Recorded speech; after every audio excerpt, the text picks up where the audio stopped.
আচ্ছা আমি বুঝলাম না, তুই শুধু এই মাইয়ের লগে কথা কইতেছিস, আমার একটু সময় দে। আরে ভাই কি হইছে তোর, বুঝতাছি না আমি। আরে ভাই কি হইছে তোর, তুই আমার জ্বালাস না তো এটা নিয়ে। আমি কথা হইতেছি, আমার কথা হইতে দে। আচ্ছা এইসব মাইয়ের লেগে তুই আমার লগে এই রব লইলি? ইয়াস, ওই কিন্তু বর্তমানে লাইনে আছে, কথা একটু সাবধানে কইস।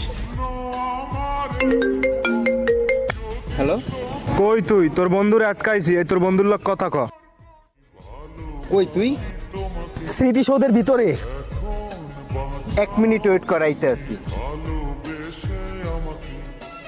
এই আপনরা আটকাইছে, তুই কি যাবি? এটা কি বলা লাগে নাকি? অল টাইম রেডি আছে, চল। আমারে